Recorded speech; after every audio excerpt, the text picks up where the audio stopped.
અંકલેશ્વર કાપોદ્રા ગામ ખાતે નવરાત્રીમાં દારૂની વિલંબછેડ કરી રહેલા બુટલેગર રૂરલ પોલીસે ઝડપી પાડી જેલ ભેગો કર્યો હતો. પોલીસે 1.84 લાખ રૂપિયાનો દારૂ અને કાર મળીને 7.89 લાખ રૂપિયાનો મુદ્દેમાલ જપ્ત કર્યો હતો.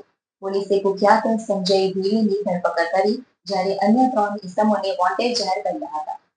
અંકલેશ્વર રૂરલ પોલીસ કાપોદ્રા ગામ વિસ્તારમાં પેટ્રોલિંગમાં હતી તે દરમિયાન ચોક્કસ માહિતી મળી હતી કે કાપોદ્રા ગામની સાઈ દર્શન સોસાયટીમાં પ્લોટ નંબર 99માં રહેતો સંજય ભીલ નામનો ઈસમ પોતાના ઘર અને કારમાં ઇંગ્લિશ દારૂનો સંગ્રહ કરી રહ્યો છે.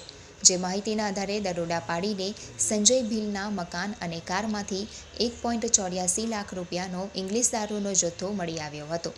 પોલીસે સંજય ભીલની ધરપકડ કરી છે, જ્યારે આ કેસમાં અન્ય એક આરોપીને વોન્ટેડ જાહેર કરવામાં આવ્યો છે. સંજય ભીલની પ્રાથમિક પૂછપરછમાં તેના ભાવનગર તળાજાના ભાવેશ જાંબુચા, વિજય સામજી અને કિરણ પરમાર સાથે મધ્યપ્રદેશથી ભરીને લઈ આવ્યા હતા અને તેઓ ભાવનગર આ દારૂનો જથ્થો લઈ જવાના હતા.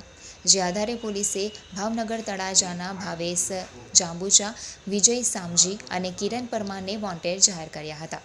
નવરાત્રિ પર્વમાં દારૂની રેલમછેડ કરતો આ બુટલેગર સંજય ભીલ દારૂનો જથ્થો ભાવનગર તળાજા ખાતે બલેનોમાં પહોંચાડે એ પૂર્વે જ પોલીસે તેને ઝડપી પાડ્યો હતો.